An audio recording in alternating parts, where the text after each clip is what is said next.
নমস্কার, আমি সৌভিক স্যার। আজকে national paramedical and skill development ইনস্টিটিউটের টপিক ইনফ্লামেশন। গতকাল আমরা ইনফ্লামেশন কাকে বলে সেটা পড়েছি। ইনফ্লামেশন হওয়ার সময় কি হয়, কি পদ্ধতিতে হয়, কেন এটাকে একটা কমপ্লেক্স প্রসেস বলা হয় সে সম্পর্কে আমরা পড়েছি। যেমন একটু যদি মনে করে নিই যে প্রথমে ব্লাড ভেসেলটা ছোট হয়, তার কারণ রক্তটা বন্ধ হওয়া দরকার। তারপরে ব্লাড ভেসেলটা ধীরে ধীরে চওড়া হয়, যেটা কেমোট্যাক্সিস হচ্ছে। কেমোট্যাক্সিসের মাধ্যমে কিছু ইনফ্লামেটরি কেমিক্যাল আসছে যারা ব্লাড ভেসেলকে চওড়া করছে এবং জায়গাটাকে ক্ষতটাকে সারানোর জন্য ইমিউন সিস্টেমকে আহ্বান জানাচ্ছে। ইমিউন সিস্টেমের মধ্যে ডব্লিউবিসি আসছে। ডব্লিউবিসি এসে সেখান থেকে নিউট্রোফিল, লিম্ফোসাইট, মোনোসাইট এরা এফেক্টেড এরিয়াতে পৌঁছাচ্ছে। তারপর সেই জায়গাটাকে ক্ষতটাকে সারানো হচ্ছে। তারপর সেখানে ফাইব্রোব্লাস্ট হচ্ছে। অর্থাৎ একটা কমপ্লেক্স প্রসেসের মধ্যে গিয়ে এই ইনফ্লামেশনটা হচ্ছে। এবারে এই ইনফ্লামেশনটা হতে গিয়ে আমরা দেখলাম কি পাঁচটা কার্ডিনাল সাইন। যেমন প্রথমে লাল হয়ে যাবে। কেন লাল হয়ে যাবে? না ব্লাড ভেসেলটা চওড়া হবে বলে। তারপর জায়গাটা গরম হয়ে যাবে। কেন গরম হবে? না চওড়া ব্লাড ভেসেল দিয়ে দ্রুত গতিতে ব্লাড যখন সার্কুলেট করছে সেখান থেকে একটা ঘর্ষণজনিত কারণে হিট উৎপন্ন হচ্ছে। তারপর আমরা কি দেখলাম? জায়গাটায় ব্যথা হবে। কেন ব্যথা হবে? না নার্ভের উপরে যখনই চাপ পড়বে, যেহেতু ইনফ্লামেটরি কেমিক্যাল আসছে তাই নার্ভের উপরে চাপ পড়বে, তাই জায়গাটায় ব্যথা তৈরি হবে। তার কারণ ব্যথার ডিপার্টমেন্টটা দেওয়া আছে নার্ভাস সিস্টেমের হাতে। নার্ভের উপরে যখনই ব্যথা হবে, নার্ভের উপরে যখনই চাপ পড়বে তখনই আমরা ব্যথা পাবো। তারপর কি হবে? জায়গাটা ফাংশনলেস হয়ে যাবে। অর্থাৎ যেখানে গরম হয়ে যাচ্ছে, লাল হয়ে যাচ্ছে, ফুলে যাচ্ছে, টিউমার মানে জায়গাটা সোয়েলিং হয়ে যাবে। কেন হবে? না ইনফ্লামেটরি কেমিক্যাল গুলো আসছে, সেই জায়গাটা ধরবে, সেই জায়গাটায় বসবে, তো সেই জন্য অটোমেটিক্যালি জায়গাটা সোয়েলিং হয়ে যাবে। তাহলে যেখানে হিট জেনারেট হবে, রেডনেস থাকবে, সোয়েলিং থাকবে, পেন থাকবে, সেই জায়গাটা অটোমেটিক্যালি কাজ করবে না, অর্থাৎ ফাংশনলেসা। তো ফাংশনলেসা এই টোটাল পাঁচটা সিম্পটম আমরা দেখতে পেলাম। আজকে আমরা দেখব টাইপ অফ ইনফ্লামেশন। অর্থাৎ এই যে ইনফ্লামেশন গতকালকে আমরা পড়লাম, আজকে এই ইনফ্লামেশনের টাইপ দেখব, অর্থাৎ ধরন, ক ধরনের ইনফ্লামেশন হয়। ইনফ্লামেশন সাবজেক্টটা এইরকমই যে তোমরা যে যাই প্যারামেডিক্যাল কোর্স করো না কেন প্রত্যেকের লাগবে। তার কারণ যে সমস্ত রোগের মধ্যে ব্যথা ইনভলভ অথবা ওই যে পাঁচটা সাইন ইনভলভ, প্রতিটা রোগের মধ্যে এই ইনফ্লামেশন জড়িয়ে আছে। তাই প্রথম দিন থেকে যদি আমরা ইনফ্লামেশনটাকে ভালো করে বুঝে নিতে পারি, তাহলে আগামী দিনে যে কোনো রকমের আইটিস যুক্ত রোগ, যেমন meningitis, conjunctivitis, sinusitis, tonsillitis, bronchitis, gastritis, hepatitis, appendicitis, arthritis, spondylitis, তো এই যে যত আইটিস আমি বলছি, এছাড়াও আরো আছে, যত আইটিস বলছি সব কটা রোগে কি আছে? আইটিস। আইটিস কাকে বলছে? এই ইনফ্লামেশনকে। তাহলে আইটিস হলো একটা সাফিক্স বা সমার্থক শব্দ ইনফ্লামেশনের। তাহলে আজকের পরে যেখানেই তোমরা লাল হয়ে যাওয়া, গরম হয়ে যাওয়া, ফুলে যাওয়া, ব্যথা হওয়া রোগকে দেখতে পাবে, জানবে সেখানে ইনফ্লামেশন হয়েছে। তাই ইনফ্লামেশন হলো একটা রোগের ফাউন্ডেশন। এইটাকে না বুঝলে তোমরা আগের স্টেজে এগোতে পারবে না। তাহলে আসি আমরা টাইপ অফ ইনফ্লামেশন। যে কোনো জিনিসে দুটো টাইপ হয়, একটা ভালো, একটা খারাপ। এইখানে আমরা দুটোই টাইপ পাচ্ছি। একটা হলো অ্যাকিউট আর একটা হলো ক্রনিক। এই অ্যাকিউট আর ক্রনিক এই শব্দটা যারা তোমরা প্রথমবার শুনছো তোমাদের কাছে মনে হবে যেন কি না কি, কিন্তু অ্যাকিউট কাকে বলে আর ক্রনিক কাকে বলে সেটাই আমি এখন ব্যাখ্যা করব। আমি একটা উদাহরণ দিই। আমি এখন অ্যাকিউট সম্পর্কে বলছি। অ্যাকিউট হচ্ছে ইনফ্লামেশনের একটা type. Not only inflammation, acute হলো একটা ডিজিজের টাইপ। যত রকমের ডিজিজ হয় তো তার একটা টাইপ হলো অ্যাকিউট। তো তার মধ্যে ইনফ্লামেশনের টাইপও হয়ে গেল অ্যাকিউট। অ্যাকিউট কাকে বলে? ধরো কারোর একটা ডায়রিয়া হলো, ডায়রিয়া বোঝো তো? ডায়রিয়া মানে কি? পাতলা পায়খানা, জলের মতো পাতলা পায়খানা। তো আমি যদি এই জিনিসটাকে ব্যাখ্যা করি তাহলে কি রকম হবে? ভাবো সোমবার দিনকে কারোর পাতলা পায়খানা হওয়া শুরু হলো, তাহলে সোমবার দিনকে অল্প অল্প পাতলা পায়খানা হয়ে, মঙ্গলবার দিনকে প্রচন্ড হয়ে, বুধবার দিনকে চলে, বৃহস্পতিবার দিন থেকে ঠিক হতে হতে শুক্রবার দিনকে আবার নরমাল, তাই কি না? তাহলে এটা হলো মানডে, এটা ছিল ইনকিউবেশন পিরিয়ড। তারপরে ডিজিজটা একদম চড়ছে, এটা হলো টিউসডে। তারপরে হলো ওয়েডনেসডে, তারপরে ডিজিজটা ঠিক হতে থাকছে, এটা হলো থার্সডে। তারপরে ওটা একদম নরমাল হয়ে গেল, এটা হলো ফ্রাইডে। তাহলে সোমবার থেকে শুক্রবার অবধি একটা রোগের উত্থান ও পতন, মধ্যিখানে প্রচন্ড বাড়াবাড়ি, অর্থাৎ রোগ যখন তার চরম সীমায় পৌঁছে গেল সেটা একদম প্রচন্ড বাড়াবাড়ি। আচ্ছা, ডায়রিয়ার পেশেন্টদেরকে হসপিটালে ভর্তি করতে হয়, তাই না? যখন 10 বার 15 বার 20 বার পাতলা পায়খানা হয়ে যাচ্ছে, বিভিন্ন ওষুধ প্রয়োগ করার পরেও পাতলা পায়খানা থামছে না, তখন হসপিটালে নিয়ে যেতে হয়। হসপিটালে নিয়ে গিয়ে ডাক্তারবাবুরা চিকিৎসা করে। আমরা এটাও জানি যে ডায়রিয়ার পেশেন্ট কিন্তু মারাও যায়, তাই না? সুতরাং এই যে গ্রাফটা আমরা আঁকলাম, এই গ্রাফটাই হচ্ছে অ্যাকিউট রোগের জন্য, অর্থাৎ যে রোগে তিনটে এস আছে, যেমন সাডেন, শর্ট টার্ম,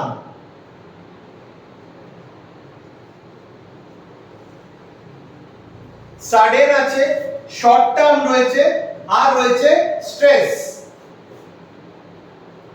অর্থাৎ যখন কোন রোগ হঠাৎ করে শুরু হবে, হঠাৎ করে শুরু হলো, কারণ কি পাতলা পায়খানা ধীরে ধীরে ধীরে ধীরে হয়, একদম কোনো খাবার খেয়েছে, ফুড পয়জনিং হয়েছে, সেটা ব্যাকটেরিয়া ঢুকতে পারে, ব্যাকটেরিয়া যেমন ইস্টেরিচিয়া কোলি, আবার ভাইরাসও ঢুকতে পারে, যেরকম নরোভাইরাস, যেরকম বাচ্চাদের ক্ষেত্রে রোটা ভাইরাস। তো যখন ব্যাকটেরিয়া বা ভাইরাস অথবা প্যারাসাইট আমাদের পেটের মধ্যে, ইন্টেস্টাইনের মধ্যে চলে যাবে, তখন সেখানে গিয়ে কি তৈরি হবে? ডায়রিয়া। আর ডায়রিয়া কেমন হবে? হঠাৎ করে, একদম সকালবেলা অল্প অল্প পায়খানা হলো, দুপুরবেলা আরেকটু বেশি, বিকেলবেলা থেকে একদম শুরু হয়ে গেল, একদম বাবা গো মা গো, পেটে ব্যথা, বমি, পায়খানা, হসপিটালে ভর্তি হতে হতে কতদিনে ঠিক হয়ে যায়? 2 দিন 3 দিন ঠিক হয়ে যায়। তো সুতরাং সাডেন শুরু হয়, অল্প দিনের জন্য থাকে, আর প্রচন্ড পেইনফুল, প্রচন্ড ব্যথা বেদনা, বাবা গো মা গো, একদম পেশেন্ট কাতর হয়ে পড়ছে, অর্থাৎ হেভি স্ট্রেস। তো এই প্যাটার্ন যে সকল রোগের সাথে যুক্ত হবে তাদেরকে এক কথায় আমরা বলবো অ্যাকিউট কন্ডিশন। তাহলে ইনফ্লামেশনের সাথে এর আমরা যোগটা করি। ইনফ্লামেশনের সাথে কিভাবে এটা হবে? সাইকেল চালাচ্ছিলাম, দুম করে পড়ে গেলাম, অর্থাৎ সাডেন, সাইকেল চালাতে গিয়ে একদম পড়ে গেলাম, পড়ে যেতে কি হবে? ব্যথা হবে, সঙ্গে সঙ্গে খুব ব্যথা, বাবা গো মা গো, একদম সোমবার দিনকে সাইকেল চালালাম, সাডেন আমি পড়ে গেলাম, সেখানটা কেটে গেল, একটা ফিজিক্যাল ইনজুরি হলো, একটা কাট হলো, একটা ট্রমা হলো। তো সেখান থেকে পুঁজ আসলো, রক্ত বেরোলো, ড্রেসিং করা হলো, ওষুধ দেওয়া হলো, তারপরে নেক্রোসিস হলো, জায়গাটা সেরে গেল। অর্থাৎ 1 সপ্তাহের মধ্যে জায়গাটা কমপ্লিটলি সেরে গেল।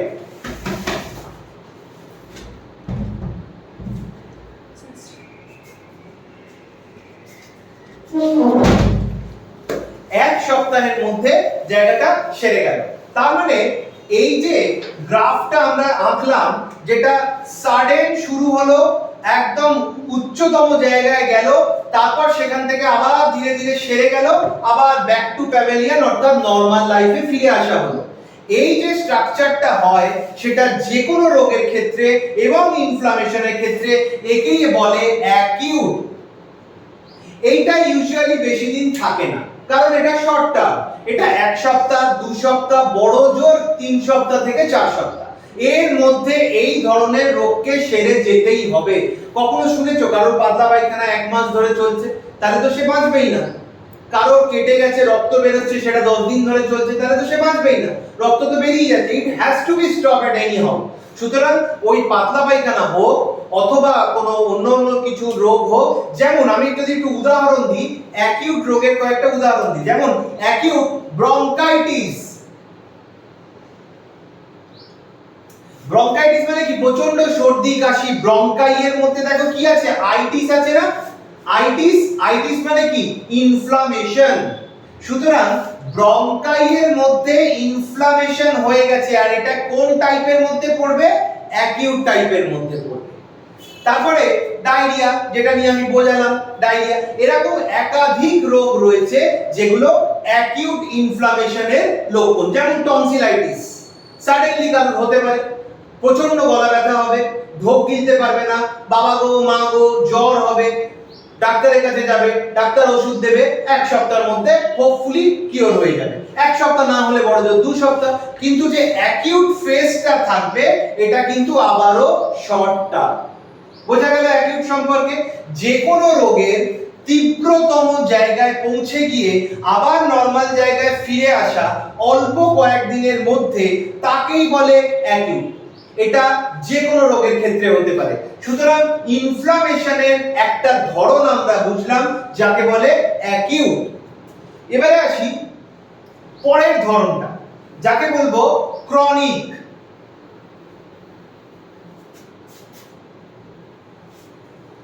তাহলে আমরা অ্যাকিউটটাকে কেমন বুঝলাম? এক সপ্তাহের মধ্যে, সোমবার, মঙ্গলবার, বুধবার, বৃহস্পতিবার, শুক্রবার অবধি হাত ধুয়ে পরিষ্কার।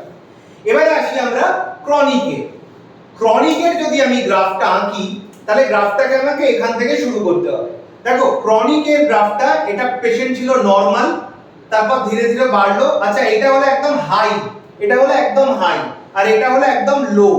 তাহলে পেশেন্ট এখান থেকে বাড়লো, বেড়ে গিয়ে মধ্যিখানে চলতে থাকলো, চলতে থাকছে, মাঝে মাঝে হয়তো বাড়ছে, আবার চলতে থাকছে। আমি অ্যাকিউটের ক্ষেত্রে কি উদাহরণ দিয়েছিলাম? সোমবার, মঙ্গলবার, বুধবার, মানে এক সপ্তাহ। এখানে আমাকে কি উদাহরণ দিতে হবে জানো? 2010 সাল, 2015 সাল, 2017 সাল, 2020 সাল আর 2026 সাল। অর্থাৎ যে রোগটা বছরের পর বছর চলতে থাকছে সেই রোগটাকে বলা হয় ক্রনিক। খাঁটি উদাহরণ দিই, প্রত্যেকের বাড়িতে পেয়ে যাবে। ঠাকুমা, দিদিমা, দাদু, ঠাকুরদা অথবা পাড়ার সেই বয়স্ক লোক, দেখবে উঠতে গেলে মাটি, বসতে গেলে লাঠি, হাঁটুতে ব্যথা, কোমরে ব্যথা, সেরে যায়? চলতেই থাকছে না। তুমি যখন ছোট ছিলে তখনও দাদুর হাঁটুতে ব্যথা ছিল, তুমি এখন 20 বছর বয়স হয়ে গেছে, এখনো দাদুর হাঁটুতে ব্যথা। অথবা যে দাদুকে আমরা কাশতে দেখি, তো এই যে দাদুকে আমরা কাশতে দেখি, তো ঠিক কেশেই যায়, সারে আর না। এই ডাক্তার, ওই ডাক্তার, সেই ডাক্তার, অমুক রসুন তেল, অমুক জায়গার হোমিওপ্যাথি, অমুক জায়গার আয়ুর্বেদিক, অমুক জায়গার গাছগাছরা, যা কিছুই লাগাক না কেন, রোগটা তো ক্রনিক, ও সারবে কি করে? সুতরাং যে রোগ 3 মাসের বেশি স্থায়িত্ব অর্জন করে এবং যার জন্য কন্টিনিউয়াসলি ট্রিটমেন্ট দরকার এবং যার জন্য আমার লাইফস্টাইল সীমিত হয়ে যায়, তাকে বলে ক্রনিক। তাহলে অ্যাকিউটে আমরা 3টে কন্ডিশন দেখেছিলাম: শর্ট টার্ম, সাডেন, স্ট্রেস। আর ক্রনিকেও আমরা 3টে কন্ডিশন দেখছি: লং টার্ম, দীর্ঘ সময় ধরে চলছে; লাইফস্টাইল ইনহিবিট, অর্থাৎ লাইফস্টাইল এই রোগের জন্য আমার হচ্ছে না। যেমন হাঁটু ব্যথা, তাহলে কি করতে হচ্ছে? আমাকে খুঁড়িয়ে চলতে হচ্ছে, আমি কিন্তু নরমালি যেতে পারছি না। আর কি করতে হচ্ছে? ট্রিটমেন্ট নিতে হচ্ছে। আমি জেনে গেছি যে আমার হাঁটু ব্যথা সারবে না, কিন্তু আমি বিনা ট্রিটমেন্ট না নিয়ে বসে থাকতে পারবো না। আমাকে কোনো না কোনো ডাক্তার বৈদ্যিক কাছ থেকে ওষুধের পরামর্শ নিয়ে ওষুধ খেতে হবে। সুতরাং যে রোগ দীর্ঘমেয়াদী চলতে থাকে তাকে বলে ক্রনিক। উদাহরণ দাও। ডায়াবেটিস, সুগার, তাই না? মধুমেহ রোগ, সেরে গেছে কারো শুনেছো? চলতেই থাকে, কন্ট্রোল হয়ে যায়। এটা কন্ট্রোল করা সম্ভব, অর্থাৎ তাকে ওষুধ খেতে হচ্ছে। আর কি করতে হচ্ছে? লাইফস্টাইল ম্যানেজ করতে হচ্ছে। যেমন সে চিনি খাবে না, আলু খাবে না, ভাত খাবে না, অর্থাৎ কার্বোহাইড্রেট আর গ্লুকোজ খাবে না। তাহলে 3টে শর্ত মিলে যাচ্ছে। লং টার্ম ধরে চলছে, এইটা ওইটা খাবো না, অর্থাৎ লাইফস্টাইল ম্যানেজ করতে হচ্ছে আর ট্রিটমেন্টের মধ্যে থাকতে হচ্ছে, সেটা অ্যালোপ্যাথি হোক হোমিওপ্যাথি হোক সেটা তার ব্যাপার, কিন্তু ট্রিটমেন্টের মধ্যে থাকতে হবে এবং রোগটা দীর্ঘমেয়াদী চলবে। এছাড়াও যেমন হাইপারটেনশন, এছাড়াও যেমন সিওপিডি, এর তো নামের মধ্যেই ক্রনিক দিয়ে দিয়েছে, ক্রনিক অবস্ট্রাকটিভ পালমোনারি ডিজিজ। বিড়ি সিগারেট খেতে খেতে আমাদেরকে একটা পুরস্কার দেওয়া হয় একটা টাইমে, সেই পুরস্কারটার নাম COPD, chronic obstructive pulmonary disease, যেটা চিরকালের মতো আমাদের লাংসের মধ্যে কিছু পরিবর্তন হয়ে যাওয়া। এইটা যখন আমরা এই রোগগুলো পড়বো তখন আমরা ডিটেইলসে প্রতিটা রোগকেই আমরা পড়বো, আমাদের ক্লাসে যখন ডিজিজ পড়ানো হবে তখন প্রতিটা রোগ সম্পর্কেই বলা হবে। তাহলে যে রোগ দীর্ঘমেয়াদী চলতে থাকে, যেমন আর্থারাইটিস, নি আর্থারাইটিস, হাঁটুর হাড় মানে কার্টিলেজ যখন ক্ষয়ে যায় তখন ওখানে আইটিস হচ্ছে, অর্থাৎ হাড়ের মধ্যে আইটিস মানে হাড়ের মধ্যে inflammation is equal to arthritis. আর এটা কোথায় হচ্ছে না, হাঁটুতে হচ্ছে। তাহলে এটা কোন টাইপের মধ্যে পড়ছে, চলতেই থাকা রোগের মধ্যে, অর্থাৎ মেডিকেল টার্মে একে বলবো ক্রনিক। আমরা সাধারণত কি বলি ছোটবেলা থেকে যে এই রোগটা অনেক দিন ধরে ওনার আছে, কিন্তু মেডিকেল ফেটার্নিটির লোকজন যখন আমরা হয়ে যাব তখন আমরা কি বলবো, এটা ক্রনিক। আর যখন হঠাৎ করে হলো, দুম করে দেয়ালে মাথা লাগলো, রক্ত বেরোলো, আবার 1-2 সপ্তাহের মধ্যে ঠিক হয়ে গেল, তাহলে ওটা কি হলো, অ্যাকিউট। মানে হঠাৎ করে হওয়া রোগকে বললাম অ্যাকিউট, যেটা অল্প দিনের মধ্যে সেরে যাবে। আর যে রোগটা দীর্ঘমেয়াদী চলতে থাকবে তাকে বলবো ক্রনিক। বোঝা গেল? এরকম একাধিক রোগ আছে, ক্রনিকের মধ্যে আমি কিছু এক্সাম্পল দিলাম আর অ্যাকিউটের মধ্যেও কিছু এক্সাম্পল দিলাম। যেমন অ্যাকিউটের মধ্যে হচ্ছে ডায়রিয়া, আবার ক্রনিকের মধ্যে হচ্ছে ডায়াবেটিস। তাহলে দেখো কোনো যদি প্রশ্ন থাকে বলতে পারো, তুমি তো দেরিতে এলে, আমরা অ্যাকিউট সম্পর্কে একটু বলে দিলাম আর তার আগে ক্রনিক সম্পর্কেও বলে দিয়েছি, বললাম একটু। তো ক্রনিক হলো একটা দীর্ঘমেয়াদী রোগ, যেটা মোটামুটি 3 মাস যদি কোনো রোগ থেকে যায় তারপরে যদি সেটা চলতেই থাকে তাহলে তাকে আমরা ক্রনিকের ডিপার্টমেন্টে ফেলবো। আর যদি কোনো রোগ হঠাৎ করে শুরু হয়, অল্প দিনের মধ্যে সেরে যায়, তাকে আমরা অ্যাকিউটের ডিপার্টমেন্টে ফেলবো। এই একদম সহজ বিষয়। তাহলে ইনফ্লামেশন মানে ফুলে যাওয়া বা প্রদাহ, এই দুটো টাইপের হয়। একটা হঠাৎ করে হতে পারে, যেমন আমার এই হাতটা দেওয়ালে লাগলো, এই জায়গাটা ফুলে গেল, প্রচন্ড ব্যথা করছে, কটা দিনের মধ্যে ঠিক হয়ে যাবে, তাহলে কোন টাইপের মধ্যে পড়বে, অ্যাকিউটের মধ্যে। আর দেখছো আমি এখন ক্লাসে আসছি, ক্লাসে এসে রোজ এরকম এরকম করে হাঁটছি, তাহলে এটা কোন রোগের মধ্যে পড়বে, যেটা তোমরা পুরো 2 বছর ধরেই দেখছো, ক্রনিক। কেন না, এটা সারছে না, আমার হাঁটু ব্যথা, এটা ক্রনিক হয়ে গেছে, আর এর জন্য আমাকে ওষুধ দিতে হচ্ছে, এর জন্য আমাকে আমার বডি পশ্চার মেইনটেইন করতে হচ্ছে, আমাকে বডি পশ্চারের সাথে অ্যাডজাস্ট করতে হচ্ছে, সুতরাং এটা ক্রনিকের মধ্যে পড়ছে। বোঝা গেল? তাহলে টাইপ সম্পর্কে আর কোনো দ্বিধাদ্বন্দ্ব থাকলো না, দুটো টাইপ, অ্যাকিউট আর ক্রনিক। এবারে আসি আমরা পরের টপিক, কজ অফ ইনফ্লামেশন। আরেকটা টাইপ হয় রেকারেন্ট, হ্যাঁ রেকারেন্ট, সেটা ইনফ্লামেশনের মধ্যে আমরা ফেলছি। রেকারেন্ট মানে হচ্ছে সেই টাইপটা যেটা হয় সেরে যায়, হয় সেরে যায়, মানে সেটা অ্যাকিউটের মধ্যে আসতে পারে। অর্থাৎ অ্যাকিউট কন্ডিশন যদি কারোর বারবার হয় তাকে বলবে রেকারেন্ট। যেমন ব্যাংকে একটা অ্যাকাউন্ট খোলা হয় না, রেকারেন্ট অ্যাকাউন্ট, প্রত্যেক মাসে আমরা নির্দিষ্ট একটা অ্যামাউন্ট ব্যাংকে গিয়ে জমাচ্ছি। আবার হলো কি, জমি বিক্রি হয়েছে, অনেক টাকা পেয়েছি, দুম করে গিয়ে আবার ব্যাংকে ফেলে দিলাম, সেটা অ্যাকিউট। আর প্রত্যেক মাসে 1000 টাকা করে জমাচ্ছি, সেটা রেকারেন্ট। আর যদি কন্টিনিউ করতেই থাকি তাহলে সেটা ক্রনিক। এবারে আসি আমরা কজ অফ ইনফ্লামেশন। দেখো অ্যাকচুয়ালি ইনফ্লামেশনের কজ অনেক রকমের, অনেক কারণে ইনফ্লামেশনের কজ আছে, কিন্তু মূলত আমরা এটাকে কয়েকটা ভাগে ভাগ করে নিয়েছি। যেমন আমি এই টাইপটা মুছে দিলাম। তাহলে কারণ, এই যে ইনফ্লামেশন গতকালকে আমরা পড়েছি, এই ইনফ্লামেশনটার কারণ কি, কারণটাকে যদি আমরা ভাগ করি তাহলে প্রথম কারণ হচ্ছে বায়োলজিক্যাল।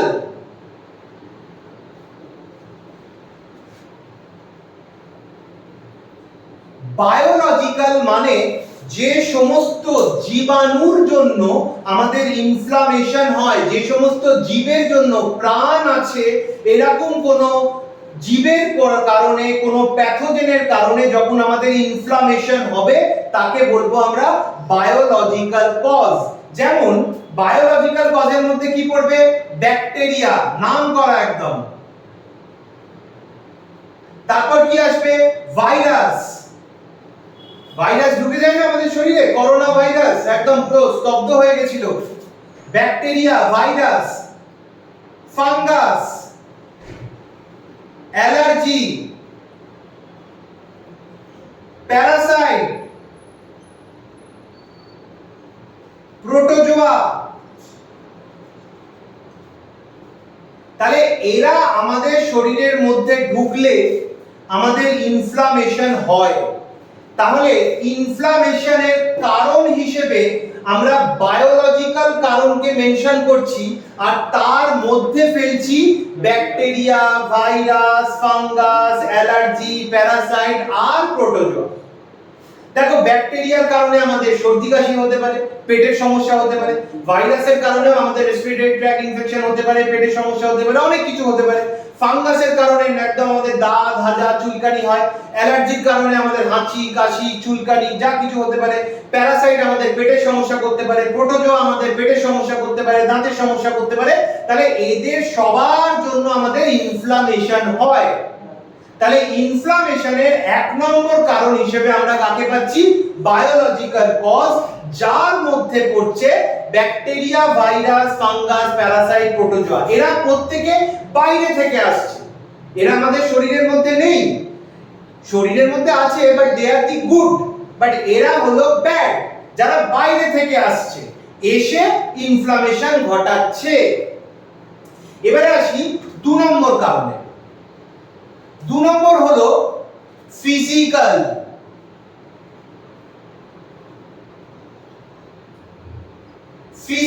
ফিজিক্যালের মধ্যে কি হচ্ছে? অর্থাৎ যখন আমি সাইকেল থেকে পড়ে যাব, যখন আমার হাত বডিতে কেটে যাবে, যখন আমার হাত আগুনে পুড়ে যাবে, যখন আমি কোনো রকম ভাবে আঘাত পাবো, অর্থাৎ এগুলো হচ্ছে ফিজিক্যাল। ফিজিক্যালের মধ্যে পড়ছে কি? ট্রমা, ইনজুরি, কাট, কেটে গেল। তো যে কোনো রকমের ফিজিক্যাল ট্রমা, ইনজুরি, কাটের কারণটা হবে ইনফ্লামেশন। তাহলে ইনফ্লামেশন হয়েছে, একটা লোককে দেখছো সে হাঁটু নিয়ে খুব বসে আছে, বাবা গো খুব ব্যথা করছে। কেন দাদা, কি হয়েছে? কি হয়েছে না, আমি এক্ষুনি পড়ে গেছি। পড়ে গিয়ে কি হয়েছে? আমার লেগেছে, ট্রমা হয়েছে, যার ফলে আমার ইনফ্লামেশন হয়ে গেছে। আর এই ইনফ্লামেশনটা কিন্তু অ্যাকিউট হবে, এটা আর্থারাইটিসের মতো দীর্ঘদিন চলবে না। কেন না, ও তো ট্রমা হয়েছে, ওর তো ধাক্কা লেগেছে, ও কয়েকদিনের মধ্যে ঠিক হয়ে যাবে সেবা শুশ্রূষা করলে। তাহলে এইটা হবে অ্যাকিউটের মধ্যে। এইটা মানে মূলত তাহলে ট্রমা, ইনজুরি, কাট এগুলো ফিজিক্যাল কন্ডিশনের মধ্যে পড়ছে। 3 নম্বর আমরা কি পাচ্ছি? কেমিক্যাল।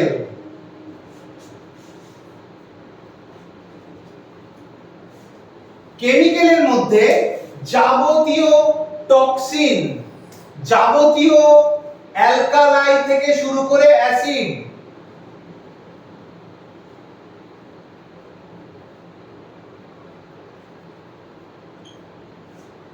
অর্থাৎ যে কোনো রকমের কেমিক্যাল যেটা আমাদের ইনফ্লামেশনের কারণ হতে পারে, সেটা হাই ভলিউম অফ অ্যালকালাই অথবা হাই ভলিউম অফ অ্যাসিডিক অথবা কোনো টক্সিক কেমিক্যাল আমাদের ইনফ্লামেশনের কারণ হয়। এবারে আসি 4 নম্বর কারণটা। 4 নম্বর কারণের জন্য আমাকে এদের সবাইকে মুছে দিতে হবে। লেখা হয়েছে? 4 নম্বর কারণটা খুব ইন্টারেস্টিং।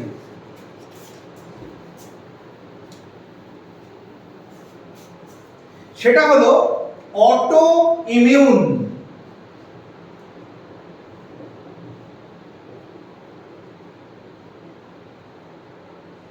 এইটা একটা কারণ যে কারণে ইনফ্লামেশন হতে পারে। আচ্ছা, ধরো কেউ প্রচন্ড সচেতন, সাইকেল চালায় একদম আস্তে আস্তে, পড়ার ভয় যাতে না পড়ে যায়। বাইক চালাবে একদম 20 কিলোমিটার/আওয়ারের স্পিডে যাতে না পড়ে যায়। তার কোনো ফিজিক্যাল ট্রমা হলো না, সে কোনো কেমিক্যালের ধারে কাছে যায় না। আচ্ছা, সে এতটাই নিজেকে সুন্দর পরিষ্কার পরিচ্ছন্নতা এবং ডিসইনফেক্টেড জায়গায় রাখে যে তার কোনো বায়োলজিক্যাল কজও হবে না, অর্থাৎ তাকে কোনো ব্যাকটেরিয়া ভাইরাস হাত দিতে পারবে না। বুঝতে পারছো আমার কথাটা? অর্থাৎ সে নিজেকে ব্যাকটেরিয়া ভাইরাস থেকে বাঁচাচ্ছে, সে নিজেকে ফিজিক্যাল ট্রমা থেকে বাঁচাচ্ছে, সে নিজেকে কেমিক্যাল টাচ থেকেও বাঁচাচ্ছে। তারপরেও তার ইনফ্লামেশন হতে পারে। কে করতে পারে? Auto immune disease. অর্থাৎ যখন বাইরে থেকে কারোর দরকার নেই, আমাদেরই শরীরের ইমিউন সিস্টেম ভুলবশত আমাদের শরীরের হেলদি সেলকে নষ্ট করে দেবে, তখনই সেখানে তৈরি হবে ইনফ্লামেশন। আগে কে নষ্ট করত? বাইরে থেকে আসা কোনো ব্যাকটেরিয়া বা ভাইরাস, যার ফলে আমাদের শরীরের ইমিউনিটি সেইখানে গিয়ে মোকাবিলা করতো, আমরা সেরে উঠতাম, অথবা আমাদের কষ্ট হতো তারপরে আমরা সেরে উঠতাম। কিন্তু এখন কি হচ্ছে? অটো ইমিউন ডিজিজ হয়ে যাচ্ছে, যেখানে বাইরে থেকে কারোর আসার দরকার নেই। যেমন একটা উদাহরণ দিই, ভাবো পুলিশ থাকে না রাস্তায়, মিলিটারি পুলিশ। এদের কাজ কি? আমাদের দেশকে রক্ষা করা, আমাদের সমাজকে রক্ষা করা, ভারসাম্য বজায় রাখা, দুষ্কৃতীদেরকে ভিতরে পুরে দেওয়া, অর্থাৎ জেলের মধ্যে রাখা।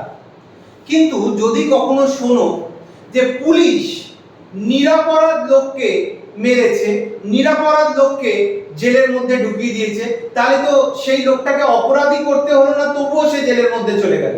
তাহলে এইটা হলো অটো ইমিউন ডিজিজ।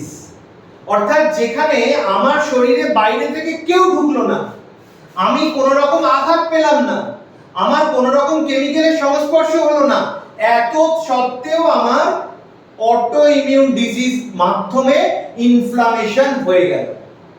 আবারও বলছি, যখন আমাদের শরীরের কোশিকাকে, হেলদি কোশিকাকে আমাদেরই শরীরের রক্ষক অর্থাৎ ইমিউন সেল নষ্ট করে দেয় by wrong message or mistakenly, অর্থাৎ ভুলবশত, যখন আমাদের শরীরের একটা হেলদি সেল, ধরো এটা আমাদের শরীরের একটা হেলদি সেল, এর অনেক কাজ আছে, এ আমাদের শরীরের, ভাবা হাঁটুতে আছে এই সেলটা, এ আমাদের হাঁটুর কাজকর্ম দেখাশোনা করছে, আর এইটা হচ্ছে ইমিউনিটি, এরা হচ্ছে ইমিউনিটি যা একে ঘিরে রেখেছে, যে তোর কাছে যদি কোনো রকম শত্রু আসে আমরা ছড়িয়ে দেব।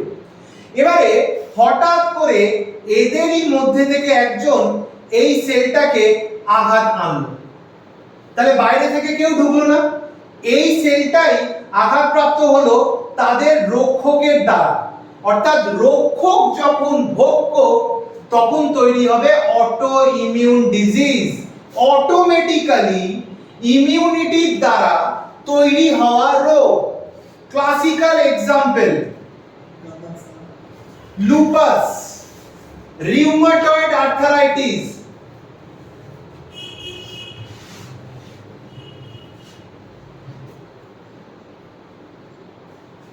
Rheumatoid arthritis, lupus, type 1 diabetes, আরো এরকম অনেক কিছু রোগ আছে, একাধিক রোগ আছে যেগুলো অটো ইমিউন, মানে যেখানে তোমার হাতে কিচ্ছু নেই।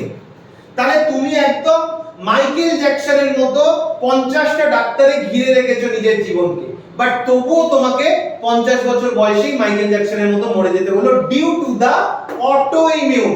তোমরা জানো তো মাইকেল জ্যাকসনের গল্পটা, উনি 150 বছর বাঁচতে চেয়েছিল, কিন্তু 50 বছর বয়সেই ওনাকে মারা যেতে হলো।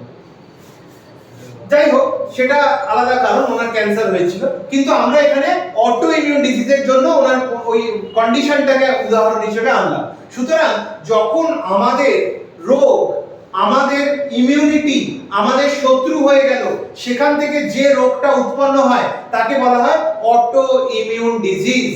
বোঝা গেল?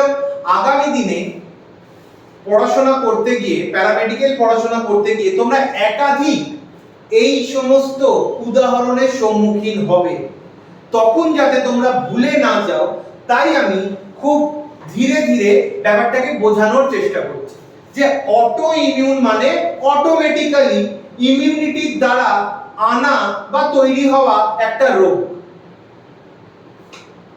ফিজিক্যাল কারণ বুঝলাম, কেমিক্যাল বুঝলাম, বায়োলজিক্যাল বুঝলাম। তাহলে আজকে যেটা আমরা পড়লাম, আজকে আমাদের কনক্লুশন, আমরা ইনফ্লামেশন চ্যাপ্টারে টাইপ দেখলাম। টাইপ আমরা পেলাম দুটো, একটা অ্যাকিউট আর একটা হলো ক্রনিক। এটা আমরা বুঝলাম। অ্যাকিউট মানে যেটা সাডেন হয় তারপর কমে যায়, ক্রনিক মানে যেটা চলতেই থাকে চলতেই থাকে চলতেই থাকে, নামে না, অথবা নেমে যেতে পারে, একটা নির্দিষ্ট সময় পরে নামতে পারে, বাট দীর্ঘদিন চলে। তারপর কি দেখলাম? কজ। কজের মধ্যে একটা পেলাম আমরা বায়োলজি, যার মধ্যে প্রাণ আছে এরকম জিনিস যখন বাইরে থেকে আমাদের শরীরের মধ্যে ঢুকে গিয়ে কোনো রকম ইনফ্লামেশনের কারণ হয় তাকে বলে বায়োলজিক্যাল। তারপর দুই পেলাম কি? ফিজিক্যাল, অর্থাৎ চোট, আঘাত, ধাক্কা লাগা, কেটে যাওয়া, মচকে যাওয়া, এইসব। তিন নম্বর পেলাম কেমিক্যাল, আর চার নম্বর পেলাম অটো ইমিউন। এই অটো ইমিউন মানে যখন আমাদের শরীরের ইমিউনিটি দ্বারাই আমরা ক্ষতিগ্রস্ত হই এবং একটা রোগে উপনীত হই তাকে বলা হয় অটো ইমিউন ডিজিজ। বোঝা গেল? যেমন টাইপ 1 ডায়াবেটিস, অর্থাৎ আমাদের প্যানক্রিয়াস থেকে যে ইনসুলিন নামক হরমোনটা বেরোয় সেটা আর বেরোচ্ছে না, পুরো ড্রাই হয়ে গেছে, জিরো বেরোচ্ছে। কেন? না প্যানক্রিয়াসের বিটা সেলকে নষ্ট করে দিয়েছে আমাদেরই ইমিউনিটি। কিন্তু এ কটা ছাড়াও আরো কিছু কারণ হয়, যেমন লাইফস্টাইল, খাওয়া দাওয়া, ডায়েটরি, স্ট্রেস, অনেক বেশি চিন্তা করা, এই সমস্ত, এনভায়রনমেন্ট, কিছু মেডিসিন। তো সেগুলো আমরা ডাইরেক্টলি তালিকার মধ্যে রাখলাম না। আমাদের যখন ইনফ্লামেশনের চ্যাপ্টারটা কমপ্লিট হয়ে যাবে তখন আমি তোমাদেরকে পিডিএফটা দিয়ে দেবো।